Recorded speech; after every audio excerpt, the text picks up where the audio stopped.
So in this session, we are going to go over a file operation question, which will ask us to open two files, apparently one for read and one for write, and read the first file line by line. If the line begins with A, B, C, so like this C or B, then you should output a line of 1 to the second file. If the line begins with X, Y, Z, write a line of 2 to a second file like this one, Y. Then you write 2. Otherwise, write a line of 10 to the second file. So we have already seen similar operations where you need to open two files, one for read, one for write, and read the first file line by line, and then output something to the second file. One of the example is assignment 3, which we will copy most of the code. You can see most of the code can be reusable, as we said before. You get the input file name, open the input file, get the output file name, open the output file, read the code, read the input file line by line, and now it's the printout that matters. What is the output? This is the logic that we are going to change. Then we close the file. Everything will be the same. So let me create the skeleton, the code framework first. So I already finished writing this code. I already finished creating this class, and the one thing that's different from before is I'm not creating the main for now because I intend to copy the whole main from assignment 3, the last question of assignment 3. But let's at least copy the Java doc first.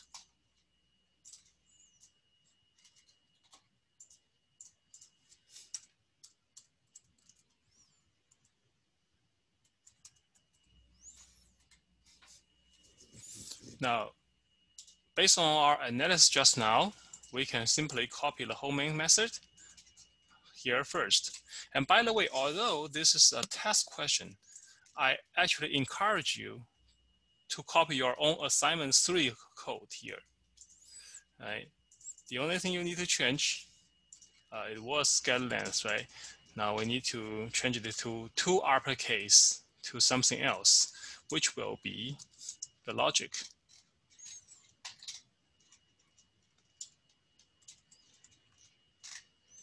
Oops.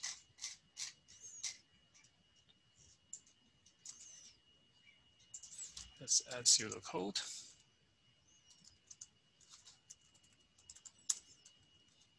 So this looks like begins with A, B, C, or X, Y, Z, those finite value.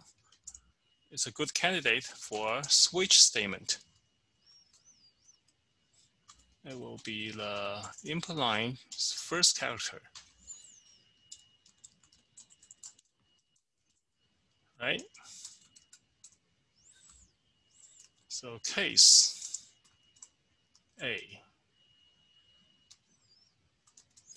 Here, I think I didn't define whether you can use lowercase, but I would say lowercase, it makes sense too. So I just put A. And also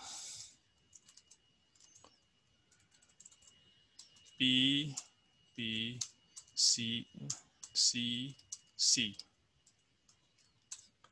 And this is what we use when you have multiple case statement with the same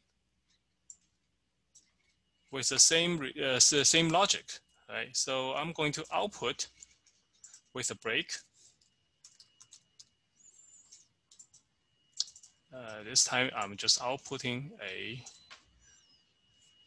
1.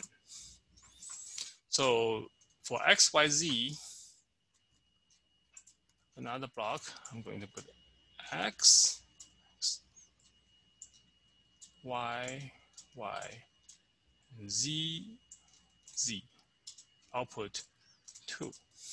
And finally, we have a default. We're going to output 0. And again, you don't need a break for default. I added just out of my personal habit. And so this is our code. All you need to do is copy the code from your code library of assignment 3, last question, and then convert the logic to whatever you need to do. It's just one line of code or one block of code, change to another. And this is a common technique. A lot of times the framework is available. You just need to copy the framework and use the framework inside other people. You implement your logic inside someone else's framework or your own.